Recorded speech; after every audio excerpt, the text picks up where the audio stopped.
Voisin,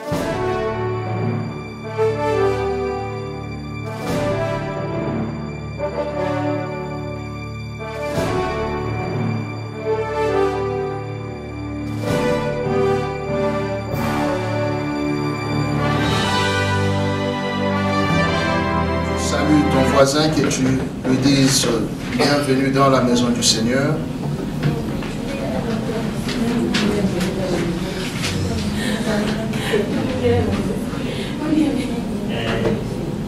Aujourd'hui, c'est un jour de joie.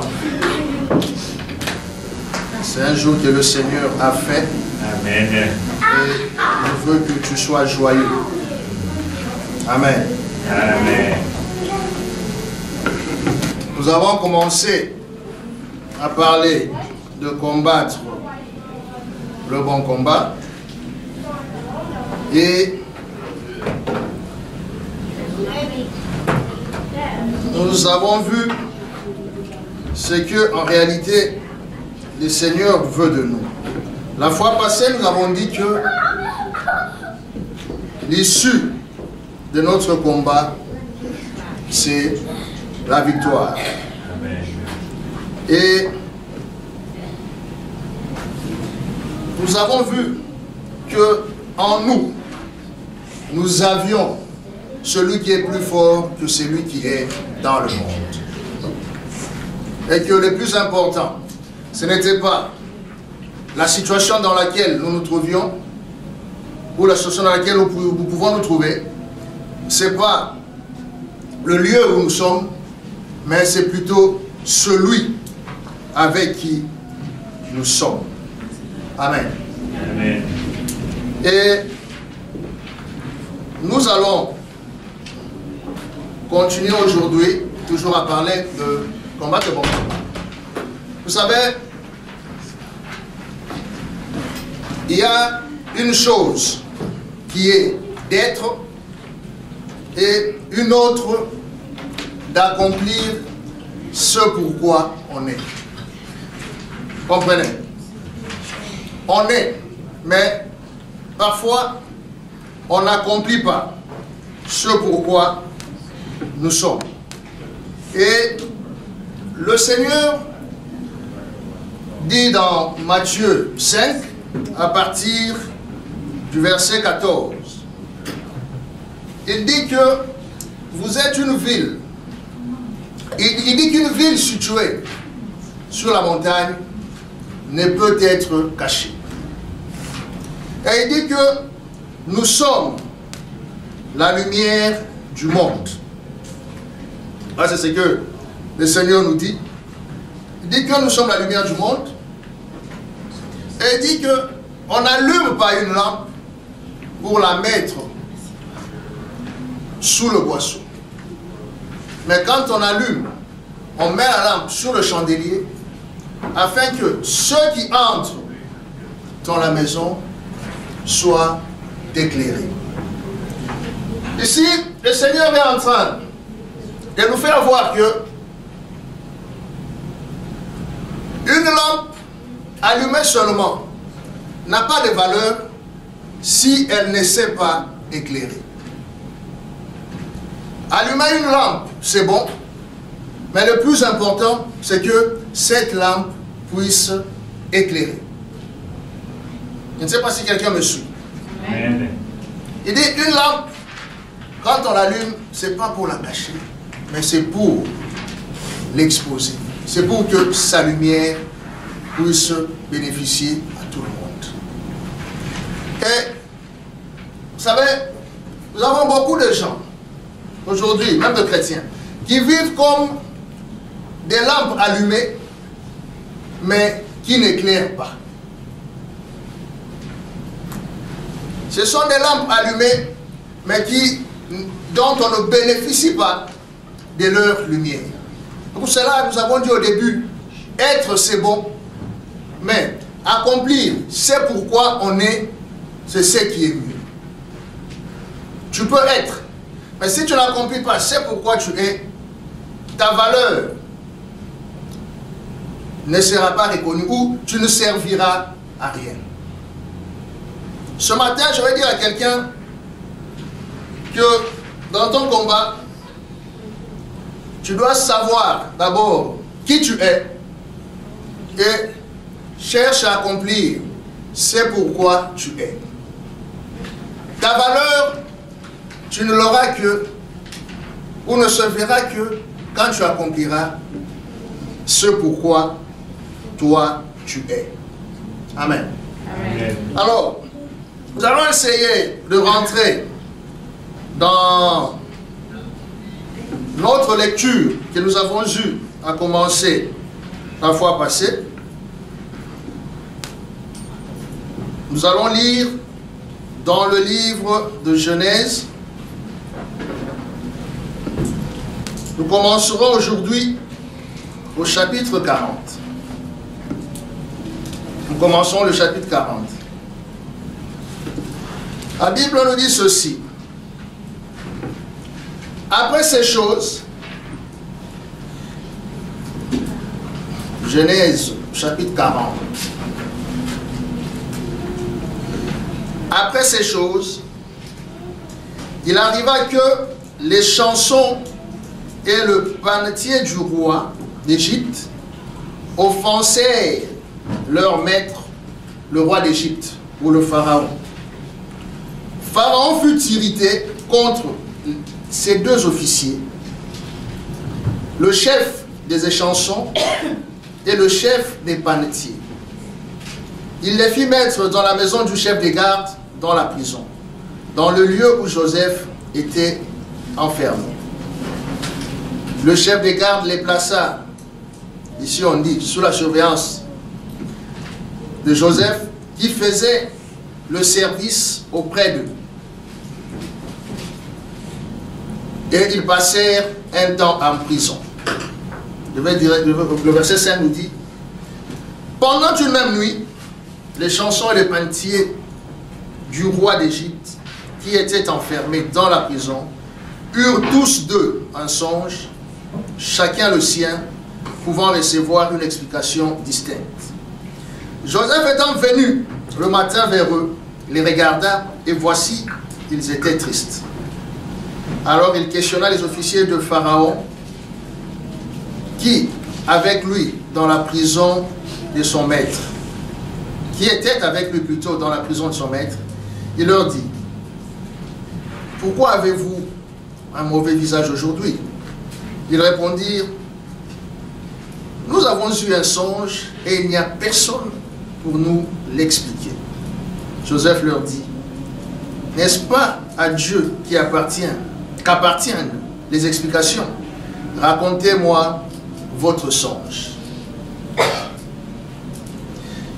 Alors, je vais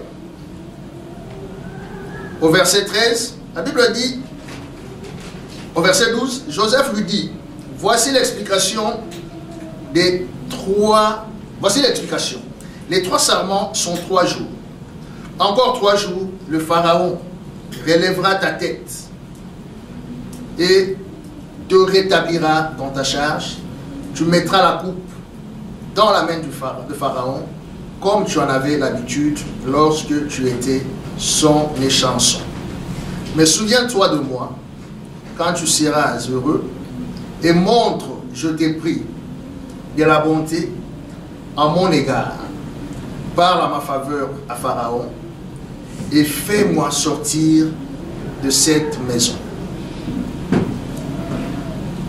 16. Et le chef des panetiers, voyant que Joseph avait donné une explication favorable, dit, voici, il y avait aussi dans mon songe 3 corbeilles de pain blanc sur ma tête. On s'arrête d'abord là. Nous nous sommes arrêtés la fois passée, là où la femme de Potiphar, pour se venger, avait accusé Joseph et Joseph était mis en prison. Nous avons vu que quand Joseph est parti de sa maison, là où Joseph était parti, Dieu était avec lui. Parce que quand il était dans leur maison aussi, les choses prospéraient parce qu'il était là. Et quand il est sorti, il est parti avec son Dieu, même en prison.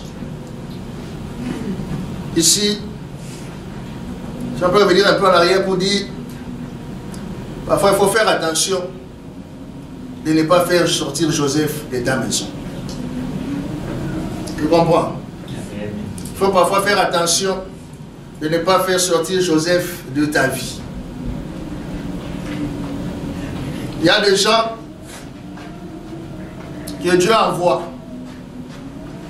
afin que sa présence d'une certaine manière, sa grâce, sa bonté d'une certaine manière se manifeste dans ta vie. Alors, que ce soit pour tes propres intérêts ou je ne sais pas, égoïste ou quoi, il faut parfois faire attention à faire sortir Joseph de ta maison ou de ta vie. Amen. Amen. Donc, Joseph a continué à servir son Dieu en prison. Ici, nous voyons que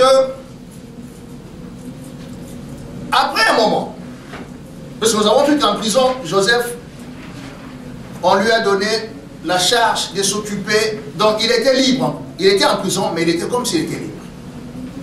Et quand les chansons et le panetier du roi, on ne sait pas qu'est-ce qui s'est passé pour que le même jour, les deux personnes énervent le roi. Donc, celui qui lui servait du vin et celui qui lui servait du pain. Les deux, le Seigneur, plutôt le Pharaon, les a envoyés en prison. Quand nous lisons l'histoire, nous voyons que on prend ces gens par un chef de garde et on les met là où Joseph devait s'occuper d'eux. La Bible dit que ce n'est pas le chef de la prison, mais c'est le chef de garde qui les a mis là où ils devaient être. On a mis ces gens à côté de Joseph et Joseph devait s'occuper d'eux. Et un matin, comme nous avons lu, ils ont eu un problème. Chacun avait son songe. Et personne ne savait comment expliquer son songe. Les Joseph auprès de qui on les avait mis, quand il est venu, il les a vus dans un certain état. Il a demandé, qu'est-ce qui se passe? Ils ont dit, nous avons fait un songe, mais nous n'en avons pas l'explication. Mais ce qui est bien dans la Bible, Joseph leur dit, vous ne savez pas que c'est Dieu qui a l'explication à toutes choses. Et il leur dit, racontez-moi votre songe. Il dit, c'est Dieu qui a l'explication. Mais il dit, racontez-moi votre songe.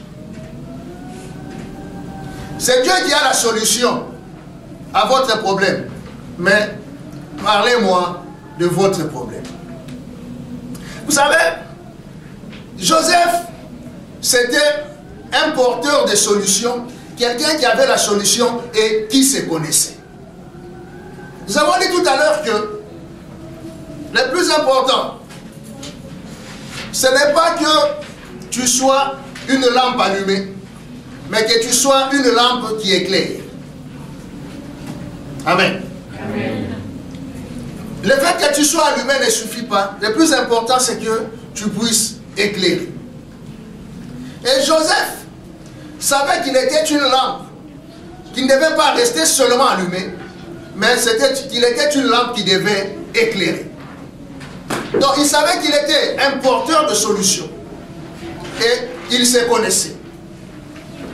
Un des problèmes parfois qu'on a avec le chrétien aujourd'hui, et qui fait que parfois dans sa marche, il n'arrive pas à continuer à aller de l'avant, c'est que parfois il n'a pas conscience du fait que c'est un porteur de solutions. Je vais te dire ce matin, là où Dieu t'a placé, il t'y a placé parce qu'il sait que tu es un porteur de solutions. Mais parfois toi-même, tu ignores que tu es un porteur de solutions. Et à ce moment-là, tu ressembles à cette lampe qui est allumée, mais dont on ne bénéficie pas de la lumière.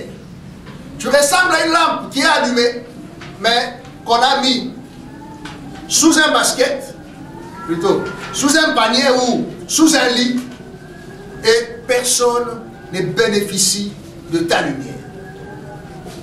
Donc, dans ta marche, tu dois comprendre que là où tu es placé, c'est pas, comme avec une fois, pour que les problèmes te dominent. C'est pas pour que les situations te dominent. C'est plutôt pour que toi, tu puisses apporter l'influence de celui qui est en toi. Comme nous avons dit la fois passée, ne regarde pas celui qui est devant toi ou la situation qui est devant toi, mais regarde celui qui est en toi. Parce que celui qui est en toi est plus fort que celui qui est dans le monde. Alors, Joseph avait compris cela. Il a dit, je suis une lampe et je suis allumé et je dois éclairer. Bien-aimé, que ta lumière ne puisse pas rester sous un lit. Que la lampe que tu es n'accepte pas d'être couvert, je ne sais pas par quoi, afin que l'on ne bénéficie pas de ta lumière. Vous savez, Joseph pouvait se dire que, vraiment, moi qui ai parlé de mon Dieu là, je suis en prison, je ne vais plus, parfois même m'occuper de lui. Ou je vais commencer seulement à parler de Dieu quand je sortirai de la prison. Vous savez, il y a beaucoup de gens aujourd'hui qui se sont dit qu'ils ne vont pas faire certaines choses pour Dieu aussi longtemps qu'ils ne sortiront pas de certaines situations. Vous comprenez? Il y en a qui disent, si longtemps que je n'aurai pas encore le travail, je ne vais pas encore commencer à dire ça ou à faire ça. Parce qu'on va dire, mais comment toi là qui pries, tu n'as pas ceci ou tu n'as pas cela. Et quand tu fais ça, en réalité, toi-même, tu laisses que les situations puissent couvrir ta lampe, puissent couvrir ta lumière, puissent empêcher que ta lumière puisse être vue partout. Parfois, à cause de la honte, parfois, à cause de ce que même les gens peuvent dire ou faire, tu peux te dire que ce n'est pas le moment pour moi de briller. Mais je te dis, bien aimé, le moment de briller pour toi, c'est maintenant. Je répète encore, le moment pour toi de briller, c'est maintenant. Le moment pour toi de faire ce pourquoi Dieu t'a appelé, c'est maintenant. Ce n'est pas quand tu auras je ne sais pas quoi. Parce que quand tu auras ce que tu veux là, ça ne suffira pas. Il y a quelque chose d'autre que tu voudras encore avoir, qui te prendra encore du temps. Amen. Dis à ton voisin, touche-le, dis-lui, le temps de briller, c'est maintenant. Touche ton voisin, dis-lui, le temps de briller, c'est maintenant. Amen. C'est ça ton temps. Donc, bien aimé, Joseph avait compris le genre de personne qu'il était. Il a dit non. Ce que je suis est quelque chose de grand. Je suis porteur de solutions et je me connais. Vous savez, dans ta vie, les opportunités plutôt, ne seront pas habillées de la manière dont toi tu penses qu'elles seront habillées. Les occasions que Dieu va présenter devant toi, ces occasions-là ne viendront pas de la manière que toi tu t'attends. Vous savez, Joseph, Dieu avait une mission pour lui. Dieu avait un plan pour lui. Et il avait reçu un songe qu'il devait devenir grand. Et Dans le plan de Dieu, c'était clair que Joseph devait devenir grand. Mais ici, nous voyons que dans sa marche, il va se retrouver dans la prison. Et quand il est en prison, normalement, personne ne peut s'imaginer que de la prison, quelque chose de bien peut venir. Amen. Amen. Vous savez, on ne peut pas s'imaginer que de la prison, quelque chose puisse venir. La volonté de Dieu était que Joseph soit connecté au roi. Mais la connexion de Joseph, pour que Joseph plutôt soit connecté au roi, Joseph devait passer par la prison. Nous avons vu, quand il a interprété le songe, il a dit à cet homme-là que quand tu seras heureux, il faut penser à moi aussi. Il lui a dit, parle de moi au roi. Mais quand il y entrait, il ne savait pas qu'il allait rencontrer la connexion pour le roi dans la prison. Je vais te dire ce matin que parfois, le temps que tu es en train de traverser, tu dis, parfois tu maudis les moments que tu passes. Parfois, tu parles mal des périodes que tu es en train de passer. Et laisse-moi te dire que celui qui écrit l'histoire de ta vie, c'est le Seigneur. Et il n'y a pas des périodes de ta vie dont le Seigneur n'a pas le contrôle. Il n'y a pas une partie de ta vie que le Seigneur n'est pas en train de voir ou pour laquelle tu dois dire que ceci, c'est un temps qui ne sert à rien. Joseph devait entrer en prison parce qu'il devait rencontrer la connexion qui devait le conduire au roi. Peut-être que toi tu te trouves dans une situation, tu te dis, mais pourquoi je suis ici? Parce que le Seigneur sait que là où tu es, c'est peut-être la meilleure position pour rencontrer la connexion qui doit t'amener là où tu dois aller. Peut-être que tu es encore là parce que cette connexion-là n'est pas encore arrivée. Joseph était encore là, était là parce qu'il devait rencontrer les chansons du roi. Donc, si les chansons ne venaient pas, Joseph allait toujours attendre.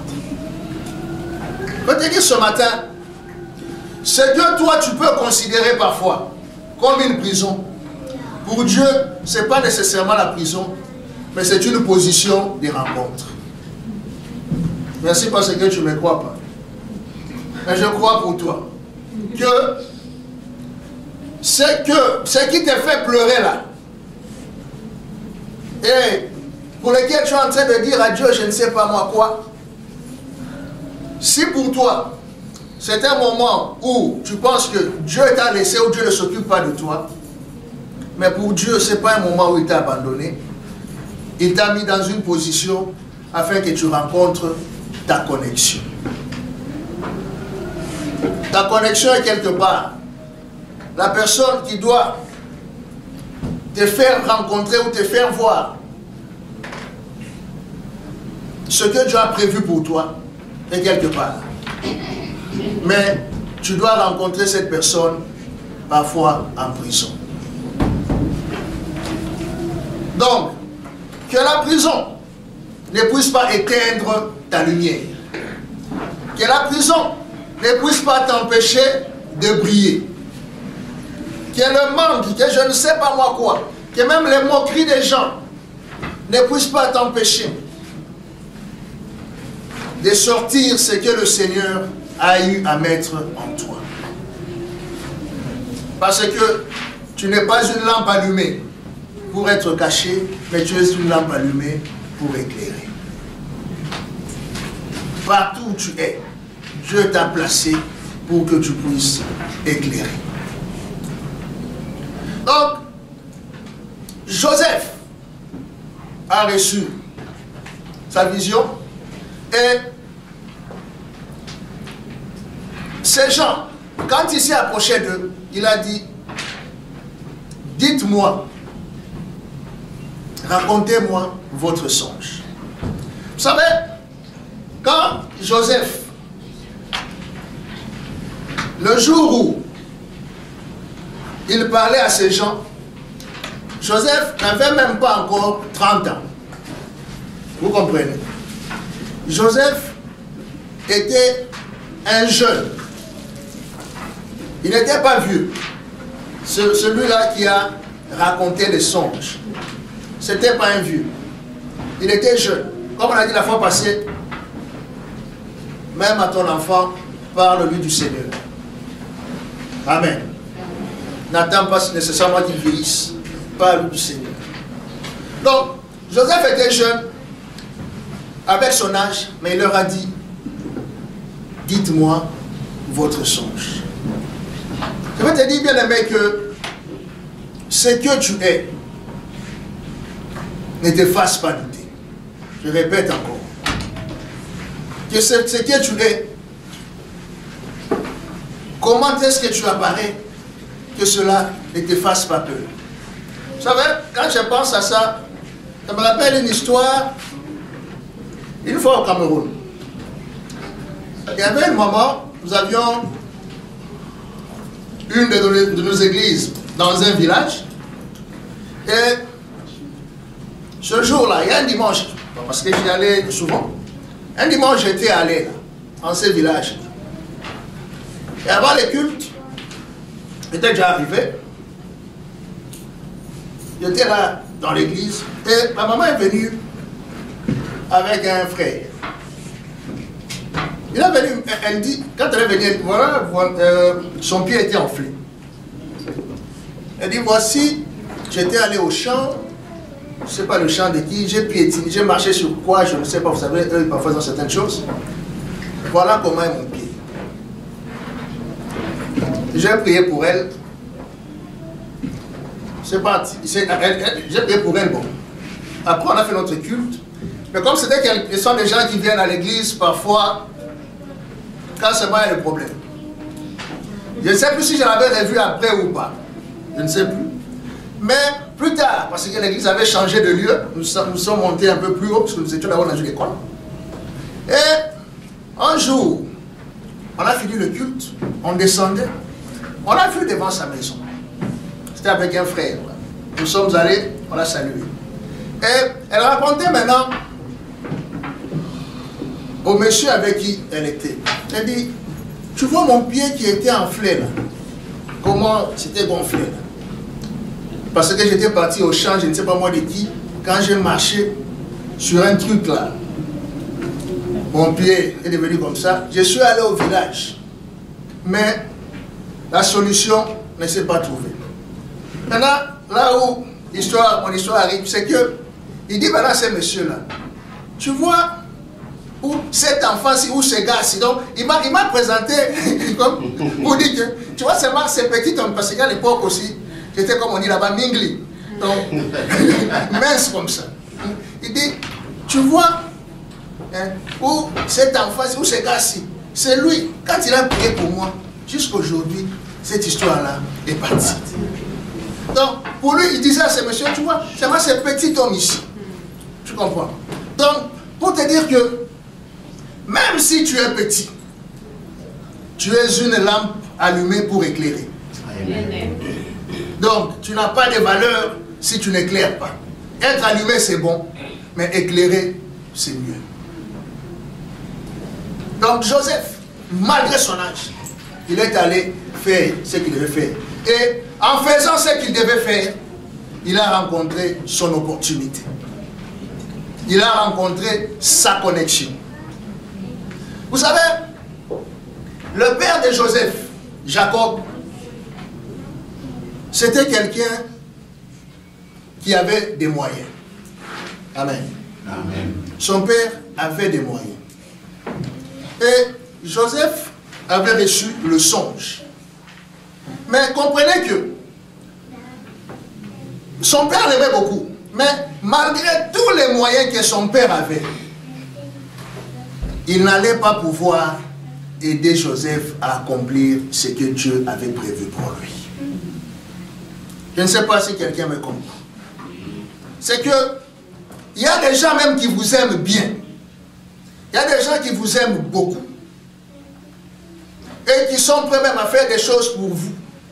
Mais comprenez que, selon Dieu, ce n'est pas tout le monde qui peut faire certaines choses pour vous. Il y a des gens qui n'arriveront pas, même s'ils veulent, parce que le plan de Dieu, c'est autre chose.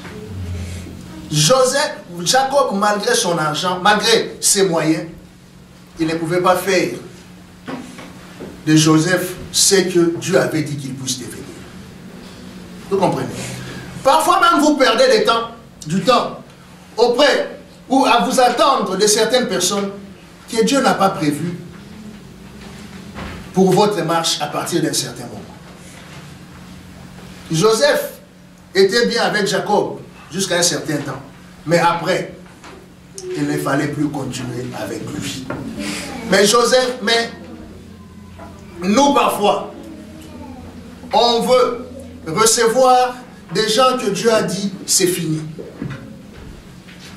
Parfois, la situation traîne parce que tu attends de quelqu'un de qui Dieu a dit, c'est fini. Malgré ses moyens, il peut tout mettre. Mais si Dieu dit que ce n'est pas lui, c'est pas lui. Et comme je dis toujours, il y a des gens dont Dieu ne veut pas parfois qu'ils participent à ton élévation à un certain niveau. À un certain niveau, il y a certaines personnes que Dieu ne veut pas qu'ils tirent gloire de ce qui veut t'arriver ou ce qui va t'arriver. Donc, si quelqu'un, Dieu l'écarte de ton chemin, ne sois pas fâché contre Dieu. Parce que parfois, tu te fâches contre Dieu parce que il t'a enlevé, il a enlevé à côté de toi la personne sur qui tu comptais et il t'a amené en prison.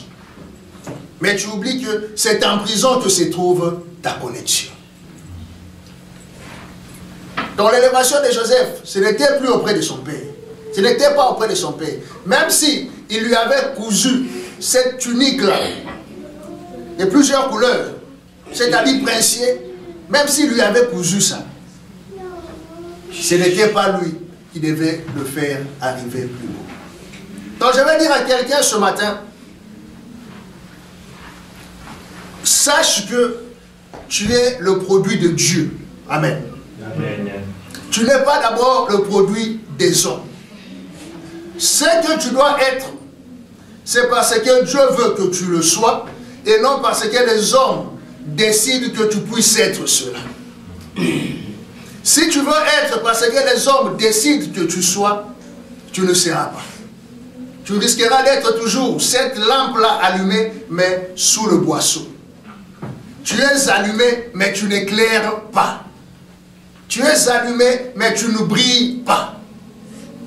Peut-être parce que tu veux rester chez Jacob. Pendant que Dieu veut que tu ailles dans la prison là pour rencontrer ta connexion qui va t'amener vers le roi. Ne cherche pas à être ce que les hommes veulent. Comme nous chantons, I am what the Lord says I am. Amen. Tu seras ça si tu t'attends à lui et non si tu attends qu'on fasse de toi quelqu'un ou quelque chose par les autres. Donc, dans ta marche, tu risques de te fatiguer si tu attends des gens les choses. Tu risques de te décourager si tu veux que les gens fassent pendant que Dieu lui-même a décidé que ce n'est pas là-bas, c'est de l'autre côté. Tu peux compter parfois même sur ta famille. Mais si Dieu dit que ce n'est pas ta famille, ce n'est pas ta famille. Tu peux compter sur ton père. Si Dieu dit que ce n'est pas ton père, ça ne sera pas ton père. Tu peux compter, je ne sais pas moi, sur qui, ton meilleur ami qui est bien placé quelque part là. Mais si Dieu dit que ce n'est pas lui, ça ne sera pas lui. Et si Dieu ne veut pas que, excusez-moi, ça soit cette personne-là, il sait pourquoi il ne veut pas que ça soit cette personne. Amen. Amen. Parce qu'il y a des personnes là, qui quand elles vous donnent des choses, après vous regrettez pourquoi vous avez accepté. Vous comprenez? Il y a des gens, quand ils vous donnent des choses, vous commencez à regretter. Pourquoi j'ai accepté ça? Pourquoi j'ai pris? Parfois tu maudis les jours où tu as accepté le cadeau. Tu comprends? Tu maudis ce jour-là. Parce que tu as voulu prendre de la personne que Dieu n'avait pas prévue. Ne sois pas celui qui va ou celle qui va pleurer les cadeaux qu'il a reçus de lui.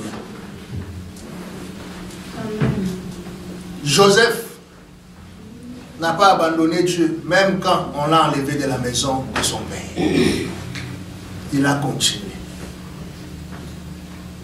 C'est quand nous lisons, la Bible dit que même son père avait gardé le songe de son fils. Son père avait gardé le songe. Mais même s'il avait gardé ce songe-là, il ne pouvait pas l'accomplir.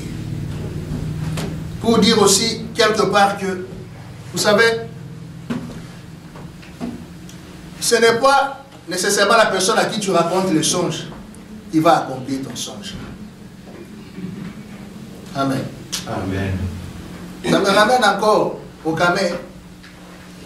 Il y a une sœur qui avait fait un rêve un jour.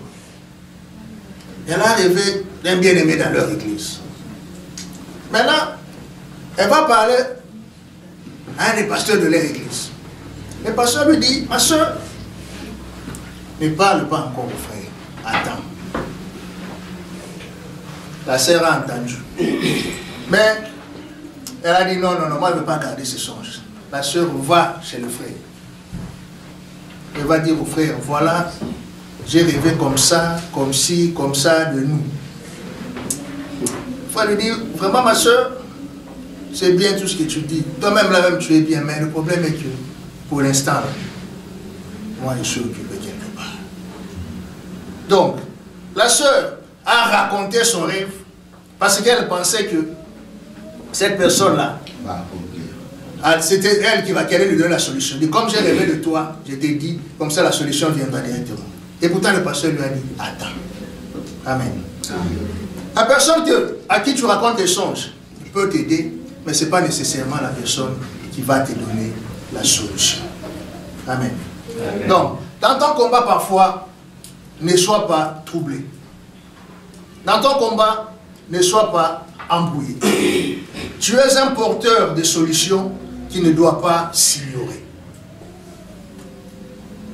N'oublie pas cela. Tu es celui qui doit apporter la solution. Mais seulement, ne t'oublie pas. Amen. Amen. Parce que si tu t'oublies, là où Dieu te mettra, tu risqueras de ne pas accomplir ce qu'il veut. L'opportunité qu'il t'apportera, tu risqueras de ne pas la saisir. Bien-aimé,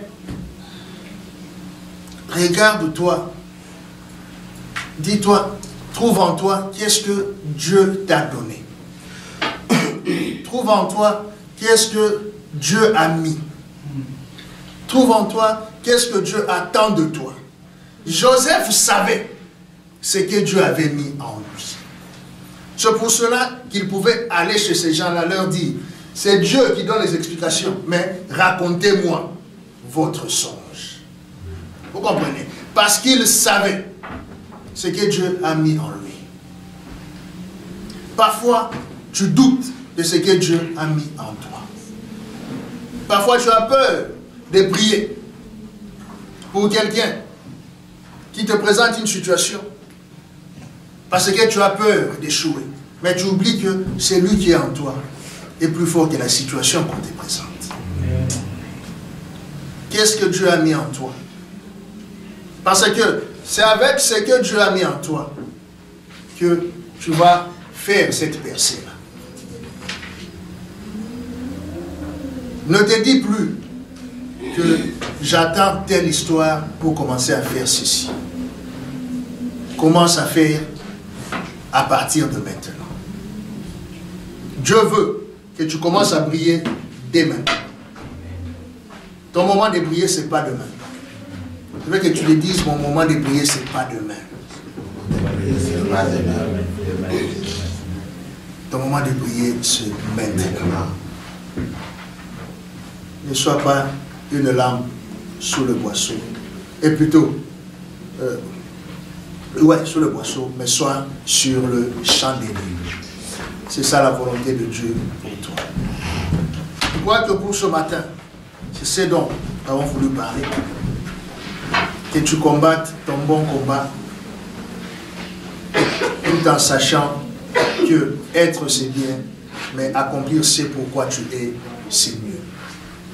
Car c'est ça qui révélera ta valeur. Amen. Amen. Là où tu es, j'aimerais que tes lèvres pour commencer à parler à ton Dieu. Je ne sais pas ce qu'il t'a dit, mais Dieu ce matin, il veut te parler. À travers ce chant, après ce... Comment est-ce que tu es en train de briller? Quel genre de lumière est-ce que tu es? Tu brilles ou tu ne brilles pas? Parle à ton Seigneur maintenant. Parle à ton Dieu.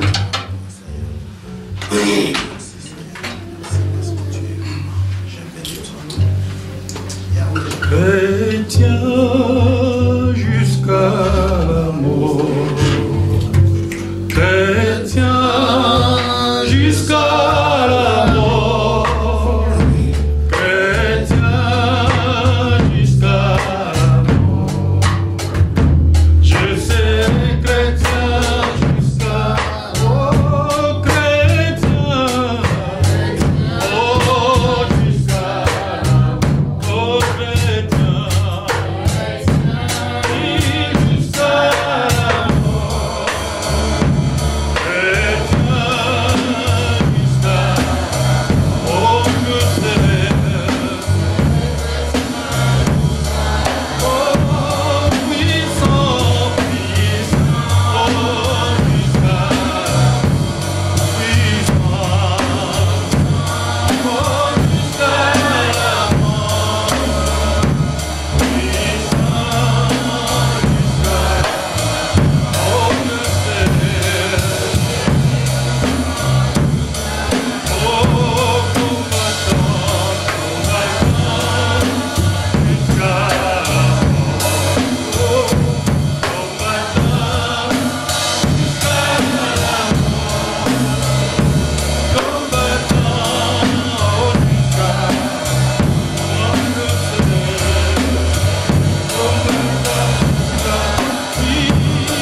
Par le Seigneur maintenant par rapport au moment, à tout le moment où tu n'as pas voulu prier. Dis au Seigneur que j'étais allumé, mais je n'éclairais pas. J'ai accepté de rester sous le boisseau, sous le lit. Seigneur, maintenant, je veux commencer à éclairer. Parle à ton Seigneur, parle au Dieu.